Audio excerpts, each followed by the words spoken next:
Hello friends, welcome back to my YouTube channel जिसका नाम है सेमेस्टर 2.0। और सभी मेरे दोस्तों को, प्यारे भाइयों को जय भीम। तो थंबनेल में आप लोग देख ही पा रहे होंगे कि अभी इस समय कट ऑफ का सब लोगों को इंतजार है। कट ऑफ की लिस्ट का, कहाँ की कट ऑफ कितनी जाननी है इसका इंतजार है। कट ऑफ कब आएगी, तो ऐसे बहुत सारे प्रश्न जैसे कि आप थंबनेल में देख सकते हो। बहुत सारे लोग बहुत सारे क्या, ज़्यादातर सभी लोग कि काउंसलिंग के लिए कौन से डॉक्यूमेंट बनवाने हैं। आप इसमें सेकंड नंबर पे देख सकते हो कब आती है कट ऑफ की लिस्ट। आफ्टर रिजल्ट के कितने दिन बाद आती है, क्या क्या सुविधाएं मिलती हैं, एडमिशन लेने के लिए पूरी प्रोसेस क्या है, कुल कितना खर्चा आया था मेरा पिछले साल जब मैंने आगरा में लिया था, आपके लिए कौन सा संस्थान सर्वोत्तम रहेगा। तो ऐसे मिला के बहुत सारे प्रश्न हैं। तो वीडियो में आप लोग अंत तक बने रहिए। मैं अपना पूरा 1 साल का अनुभव आपके साथ शेयर करने वाला हूँ।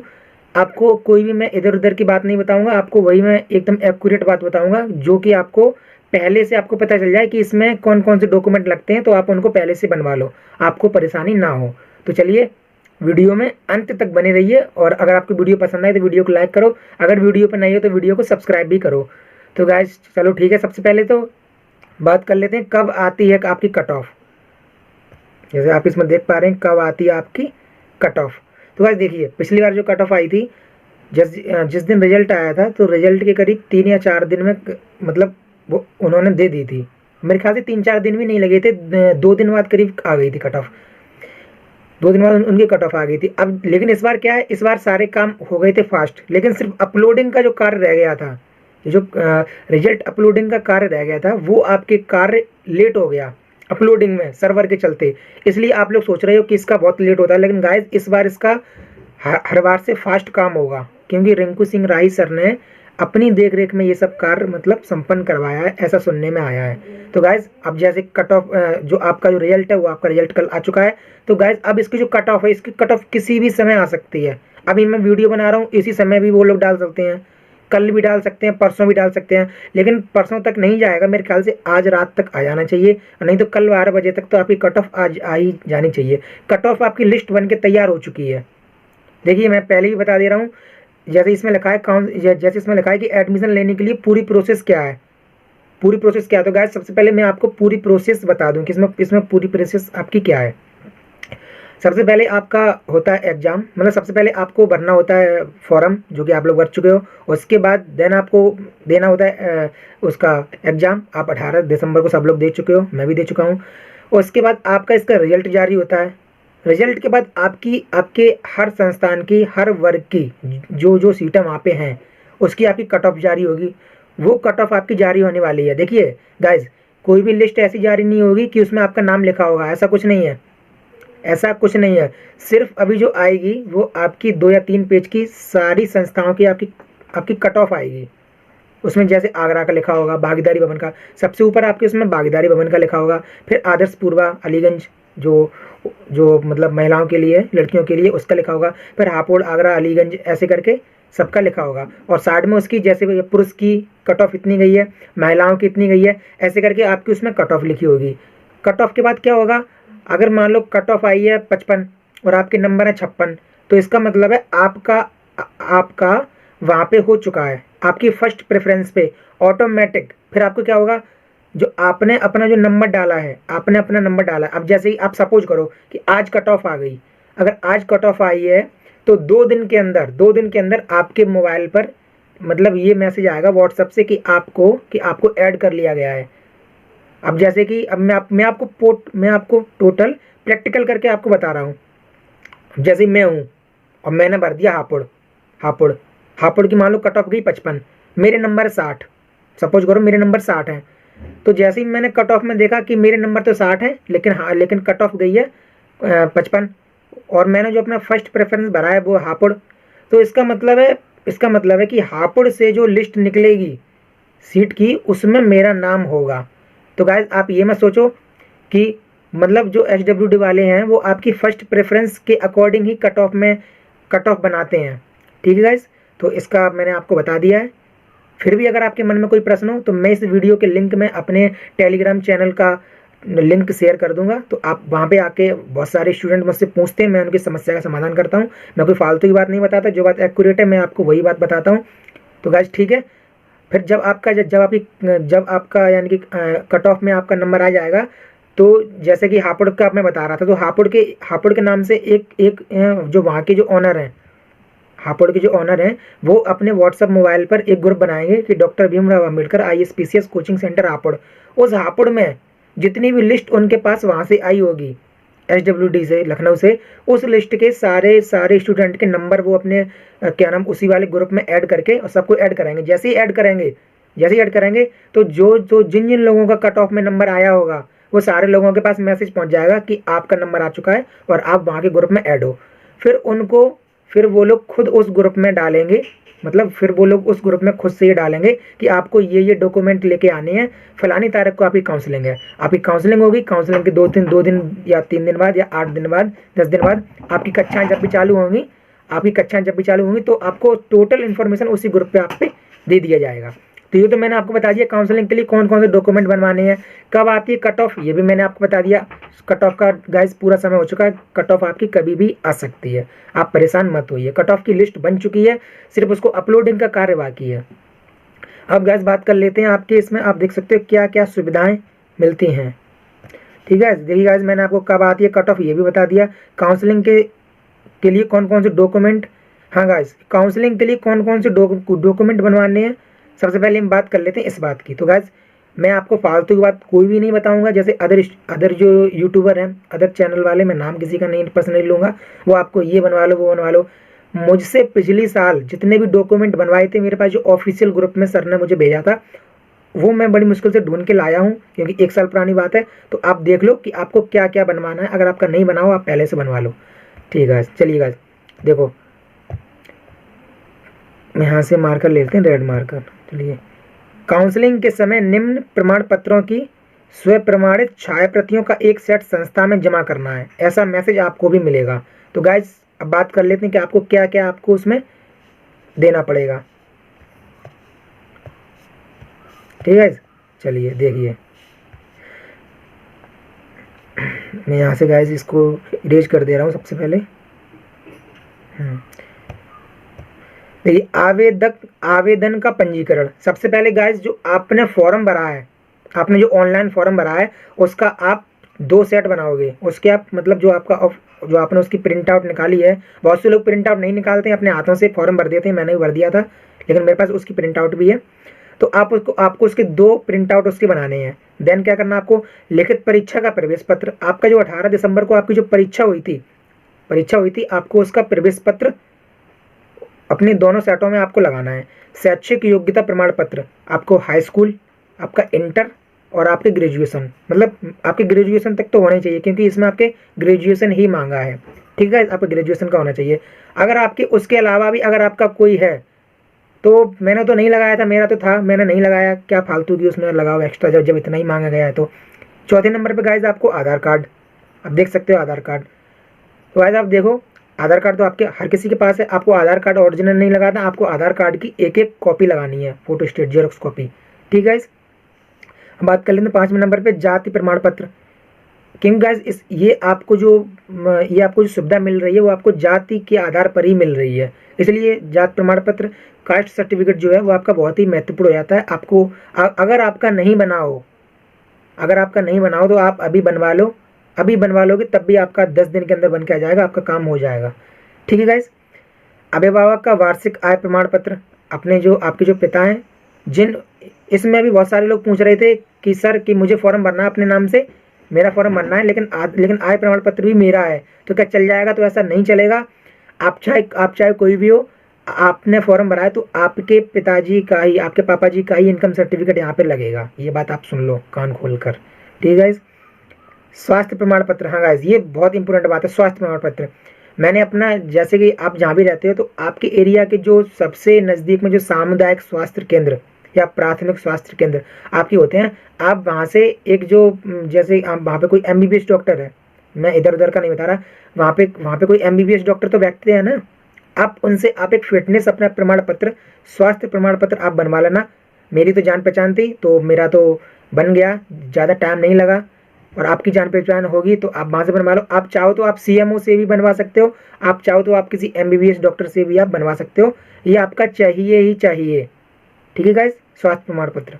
अब गाइस चरित्र प्रमाण पत्र 6 माह से पूर्व का ना हो। अब गाइस देखिए जो चरित्र प्रमाण पत्र था वो भी मैंने डॉक्टर साहब से ही बनवा लिया था, क्योंकि वो मुझे पर्सनली जानते थे। ये आपके किसी कॉलेज का भी हो सकता है, जैसे आपने कहीं से परीक्षा पास की है, अगर वहाँ के प्रिंसिपल या मैनेजर साहब अगर अपने कॉलेज की मोहर और सिग्नेचर करके दे देंगे तो वो मान हो जाएगा। ये आपके अगर आपका जान पहचान का कोई ऐसा अधिकारी है, क्योंकि जो उत्तर प्रदेश सरकार में है, मतलब उच्च पद पर है, तो उसका मान हो जाएगा। तहसीलदार आपके एसडीएम, आपका उसका मान हो जाएगा करेक्टर सर्टिफिकेट। उसके बाद गाइस बात कर लेते हैं, आप देख सकते हो ये जो मैं आपको दे रहा हूँ ये कोई मैंने टाइप नहीं किया है, ये SWD से ही टाइप होके आया हम लोगों के लिए। मैं आपको एकदम जेन्युइन 100% जो बात होती है वही मैं आपको बताता हूँ। फिर भी मेरी वीडियो पे मतलब व्यूज़ अच्छे खासे, आप व्यूज़ ठीक आ रहे हैं, लेकिन लोग पता नहीं क्यों वीडियो को सही से लाइक नहीं करते हैं। वीडियो को पता नहीं क्या जाता क्या, जब आपको मैं फ्री में मतलब निकाल के इन्फॉर्मेशन दे रहा हूँ तो आपका मतलब क्या जाता है लाइक करने में, बट पता नहीं क्या सब्सक्राइब भी नहीं करते हैं सही से। तो अब गाइस देखिए स्वास्थ्य प्रमाण पत्र हो गया, चरित्र प्रमाण पत्र बता दिया। अब गाइस ये सबसे जो इम्पोर्टेंट बात है जिसमें आपको थोड़ी प्रॉब्लम फेस करनी पड़ सकती है, आप देख सकते हो, ₹10 के स्टाम्प पर शपथ पत्र नोटेरी। गाइस मैं आपको बता रहा हूँ कि ये आपकी कैसे बनेगी। सबसे पहले आप जाओगे आपके उसमें तहसीलदार में, मतलब तहसील में जाओगे। तहसील में आपकी जो वो बक्सा लेके जो वकील साहब जो बैठे रहते हैं तखत पे, तो वो ₹10 का नोटेरी होगा। सो शपथ पत्र आपने कभी लगाया होगा, सबको पता होता है कैसा होता है। वो ₹10 वाला आपको वो करीब ₹150 मांगेंगे, तो मैंने तो ₹130 दिए थे। आप देख लेना ₹150 और करीब ₹20 पे और ₹20 आपको उस बात के लेगा कि उस पर क्या टैप करना है। तो गाइज उस पर आपको क्या टैप करना है वो भी मैं आपको बता दे रहा हूँ। देखिए गाइज ₹10 के स्टाम्प पर शपथ पत्र का प्रारूप आपको क्या टाइप करना है।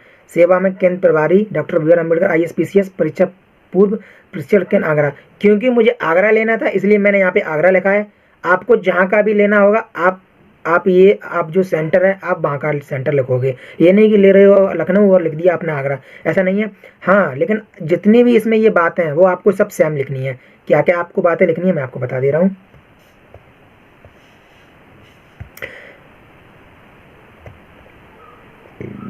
देखिए गाइस शपथकर्ता का नाम, आपको अपना नाम लिखना है, पिता का नाम लिखना है, स्थायी पता लिखना है, अस्थायी पता ही लिखना है, पत्राचार पता, आप कहाँ से फॉर्म भर रहे हो। पत्राचार पता भी गाइस आप अपना होम डिस्ट्रिक्ट मतलब अपना स्थायी पता ही लिखेंगे। ये नहीं कि स्थायी पता है कि मैनपुरी में रह रहे हैं आगरा में, तो आपने आगरा से फॉर्म भरा तो आगरा डाल दोगे। आप अपना मैनपुरी से ही आपको भरना है, ठीक है।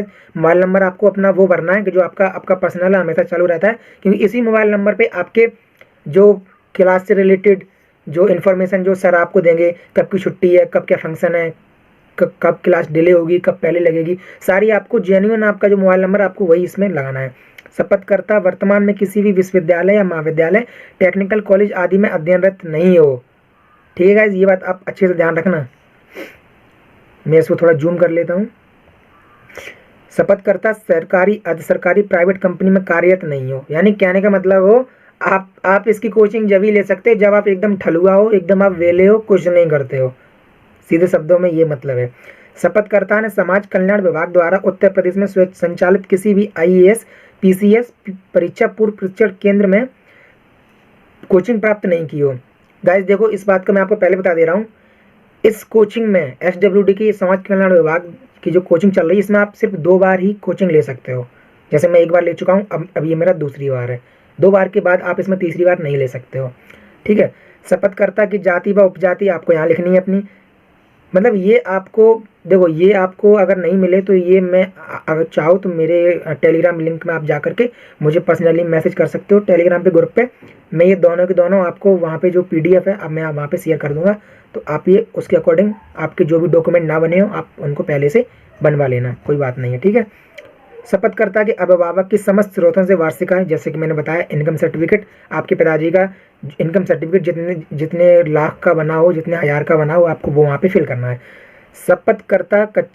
शपथकर्ता जो है वो संस्था में कक्षाओं में उपस्थित रहकर IAS PCS की तैयारी करेगा, अन्य किसी कोर्स की तैयारी नहीं करेगा। ये इसमें जैसे कि लोग कह रहे हैं अरे हापड़ वाले करने क्यों नहीं देंगे, देखो उसमें दिया है।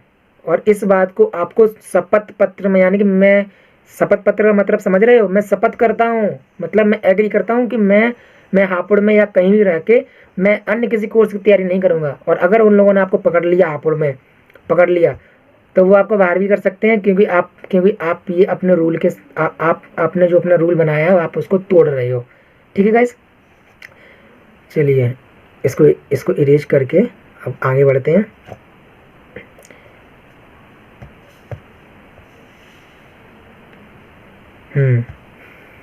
चलिए गाइस, शपथकर्ता संस्था में किसी भी धूम्रपान, गुटखा, सुपारी, नशीले पदार्थ का प्रयोग नहीं करेगा।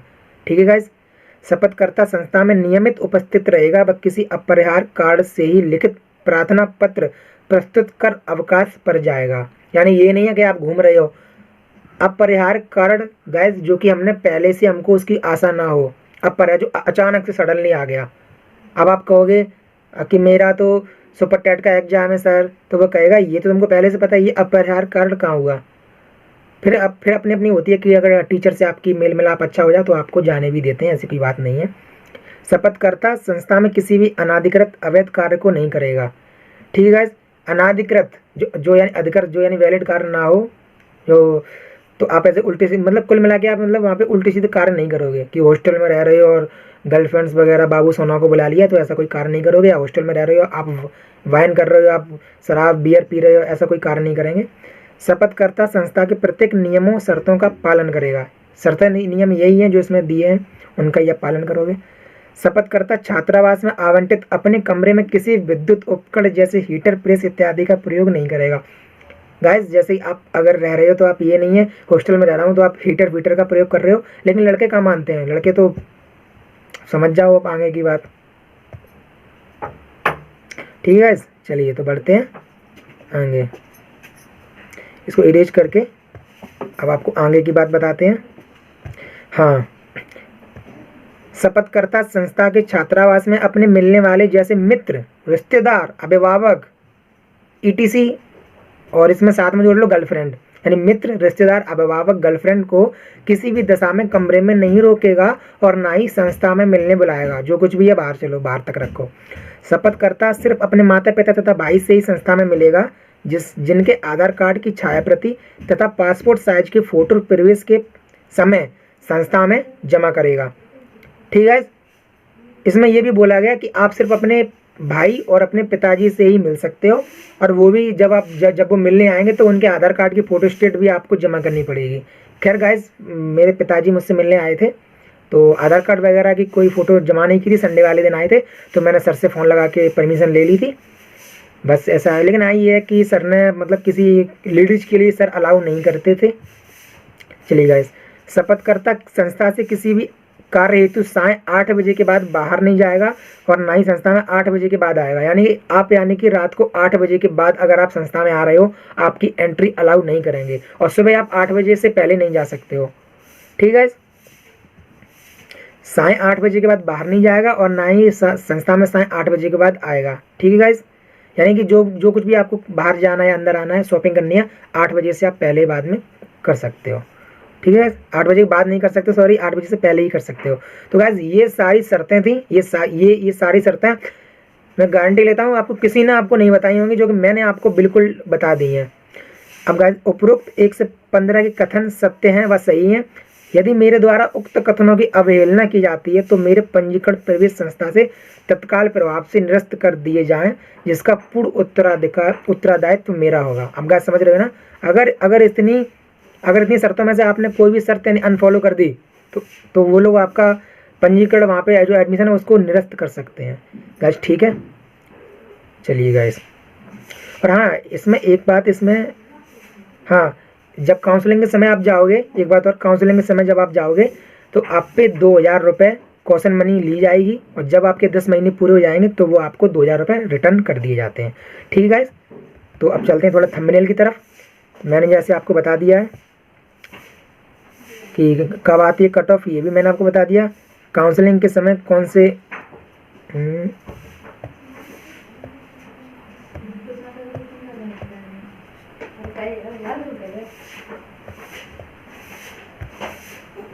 ठीक है गाइस,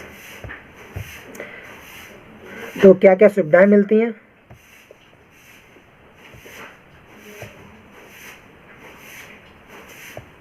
ये थोड़ा वर्क नहीं कर रहा शायद। हाँ गाइस, तो कब आती है कट ऑफ लिस्ट, ये भी मैंने बता दिया। काउंसलिंग के लिए कौन कौन से डॉक्यूमेंट बनवाने हैं ये भी मैंने आपको बता दिया। क्या क्या सुविधाएं मिलती हैं, तो गाइस सुविधाओं पे बात कर लेते हैं। आपको सुबह आपको सबसे पहले मैं आपको खाने पीने से स्टार्ट कर देता हूँ। सुबह आपको सबसे पहले चाय मिलेगा, मतलब चाय मिलेगी, और कुछ ना कुछ आपको नाश्ता मिलेगा करीब 8 से 9 के बीच। फिर आपको 12 से 1 के बीच आपको खाना मिलेगा, 2 सब्जी, चावल और रोटी। उसके बाद आपको शाम को 5 बजे आपको चाय मिलेगी और बिस्कुट मिल जाएगा शाम को। उसके बाद आपको रात को 8 बजे के 8 से 8:30 के बीच आपको खाना मिलेगा, वही आपको चावल, 2 सब्जी। और मंथ में एक बार, यानी कि हम लोगों को पनीर मिलता था, एक बार राजमा मिलता था, एक बार छोले मिलता था। मतलब एवरेज खाना था, कोई मतलब अच्छा नहीं था। अगर कोई बड़े घर का वहाँ पहुँच रहा है तो वहाँ पे खाने में मैनेज नहीं कर सकता। आई थिंक हम लोगों ने तो मिडिल क्लास आदमी खाने में थोड़ा मैनेज करते थे, पूरा नहीं हो पाता था तो हर 2-3 दिन छोड़ के गाइस जोमेटो से मंगा लेते थे, तो हम लोगों ने तो मैनेज कर लिया था। चलिए गाइस, अब बात करते हैं क्या क्या सुविधाएं और मिलती हैं। ये तो खाने की बात हो गई। अब आपको मिनिमम गाइस आपकी 3 घंटे क्लास होगी, 3 हो सकती है, 4, 5, 6 घंटे से आपकी ज़्यादा नहीं, यानी 3 मिनिमम 3 मैक्सिमम आपके 6 घंटे की क्लास होगी। लाइब्रेरी आपको मिल जाती है, और मतलब आपको वहाँ पे हॉस्टल में रहने को आपको मिलेगा, रूम मिलेगा। पढ़ने के लिए आपको बुक्स आपको नहीं मिलेंगी। बुक्स और मैप वगैरह सब आपको अपने पैसे से ही मार्केट से खरीद के लाना पड़ेगा। टीचर फैकल्टी आएगी, आपको पढ़ाएगी, आपको खाना मिलेगा। बस गाइस आपको इतना मिलेगा, और आप इससे ज़्यादा कुछ उम्मीद आप मत रखो, ठीक है। तो यही आपकी सुविधा हो गई, इससे ज़्यादा तो आपको कुछ मिलेगा नहीं सुविधाएं। अब गाइस देखिए, एडमिशन लेने के लिए पूरी प्रोसेस क्या है। पूरी प्रोसेस गाइस मैं आपको पहले ही बता चुका हूँ कैसी प्रोसेस है। कब कट ऑफ आती है, कट ऑफ के बाद काउंसलिंग के बाद आपको वहाँ पे यानी कि अपने डॉक्यूमेंट लेके जाना है, डॉक्यूमेंट आपको जमा करने हैं। कैसे करके क्या क्या डॉक्यूमेंट लगेगा मैं सबकी चर्चा आपके साथ कर चुका हूँ। अब गाइस बात करते हैं कुल कितना खर्चा आया था मेरा। तो खर्चा मैंने आपको बता दिया, खर्चा मेरा कितना आया था, 2000 रुपये तो मेरे कौन से मनी लगे थे गाइस, लेकिन मैं उसको खर्चा नहीं मानता, वो मेरे वापस मिल गए थे। बट शुरू में आपको 2000 रुपये की ज़रूरत होगी। उसके बाद गाइस देखो, मैं सिविल की तैयारी, जब ISPC PCS की तैयारी वहाँ करने गया तो बुक्स का मुझे कलेक्शन चाहिए था, तो बुक्स खरीदी। तो बुक्स तो महंगी आती हैं, आपको पता ही है, बुक्स वगैरह, मैप वगैरह। तो ये आपका पर्सनल खर्चा है, तो वो तो आपका होगा ही होगा, ठीक है। यही गाइस खर्चा है, इसके अलावा तो आपका कोई खर्चा नहीं है। फिर आपकी जेब पर डिपेंड करता है कि आपके पास कितना रुपया है, आप कितना रुपया एक्स्ट्रा खर्च कर सकते हैं। जैसे कि आपको वहाँ का खाना पसंद नहीं आया तो आप जोमेटो से रोज़ कुछ ना कुछ मंगा रहे हैं, कहीं से बाहर खा के आ रहे हैं, तो ये आपका अपना खर्चा है, उस पर मैं बात नहीं करूँगा। अब गाइस आपके लिए कौन सा संस्थान सर्वोत्तम रहेगा, ये मैं आपको बता दूं अपने अनुभव से, जितना भी मैंने 1 साल में वहाँ से कोचिंग्स के बारे में मुझको पता चला है। अगर आपको UP PCS के लिए मेहनत करनी है तो आप गाइस आप हापुड़ जाओ। हापुड़ में आपको, अगर आपने अच्छे से मेहनत कर ली, लेकिन गाइस हापुड़ में हर कोई रुक भी नहीं पाता। हापुड़ का जो रूल एंड रेगुलेशन है वो बहुत हार्ड है, हर कोई वहाँ पे सर्वाइव कर नहीं पाता। 4-5 मेरे दोस्त हापुड़ से लौट के आए थे, आगरा में उन्होंने एडमिशन ले लिया था, वापस ट्रांसफ़र करवा लिया था। लेकिन अगर आप हापुड़ रुक जाते हो तो गाइस, और अगर हापुड़ रुक के आपने अगर उन लोगों के साथ पूरा कॉम्प्रोमाइज़ किया, पूरा सहयोग दिया, मतलब अच्छे से पढ़ाई की, तो गाइस PCS में आप कुछ ना कुछ ज़रूर आप जॉब हासिल करोगे, इसमें गारंटी लेता हूँ। हापुड़ PCS में अच्छे खासे सिलेक्शन देता है, इतने सिलेक्शन तो अच्छी संस्थाएं नहीं देती हैं, जो कि प्राइवेट संस्थाएं हैं, ठीक है गाइस। अब मैं बात करता हूँ, अगर आपको 1 डे एग्जाम की तैयारी करनी है, जैसे आप चाहते हो कि हमको फ्री का रूम मिल जाए, फ्री का खाना मिल जाए, घर से 1 रुपया ना लेना पड़े, और हमको ISPCS भी नहीं बनना है, हमको बनना है जैसे कि मेरा गाइस अभी KVS का एग्ज़ाम है, मेरा सुपर टेट का एग्ज़ाम है, अदर भी एग्ज़ाम्स है मेरे अभी, असिस्टेंट FCI असिस्टेंट का। तो अगर मुझे 1 डे एग्जाम का तैयारी करना, तो गाइस सबसे बेटर आपका आगरा है। आगरा में जब भी आपका पेपर हो, आप सर को एडमिट कार्ड दो, आप चले जाओ, कोई दिक्कत वाली बात नहीं है। लेकिन जो लखनऊ है, लखनऊ में आपको पेपर देने के लिए जाते हैं लखनऊ में, ठीक है। और लखनऊ आपके UPSC और PCS दोनों के लिए ठीक है।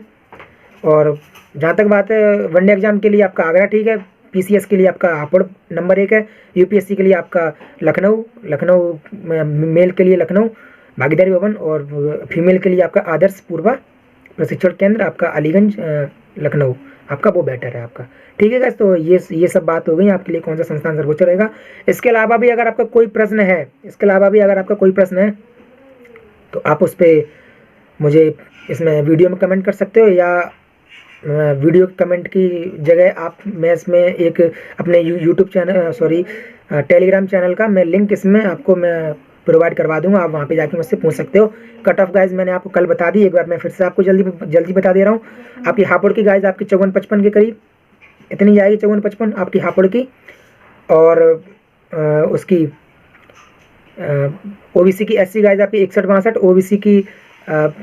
ओबीसी की लखनऊ में जो एससी की है वो आपकी 61-62 है, और ओबीसी की आपकी मैं दोनों की बता रहा हूँ, अलीगंज की और इसकी 65 और 67 है आपकी।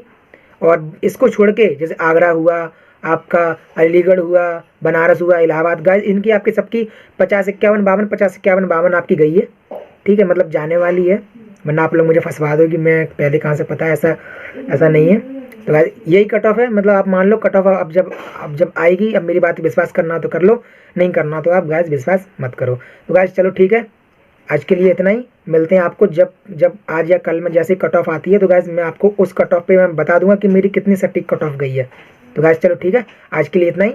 मिलते हैं आपसे अगली वीडियो में। और मैं एक बार जाते जाते बोलना चाहता हूँ गाइज, प्लीज़ चैनल को सब्सक्राइब कर दो अगर आप वीडियो पे न हो। आपका कुछ नहीं जाता यार, मेरा थोड़ा भला हो जाएगा, आपके लिए इतनी मेहनत कर रहा हूँ मैं। और चैनल को मतलब वीडियो देखते देखते आप वीडियो को लाइक भी कर दो, ठीक है। तो चलिए आज के लिए इतना ही, मिलते हैं अगली वीडियो में। जय भीम, जय भारत।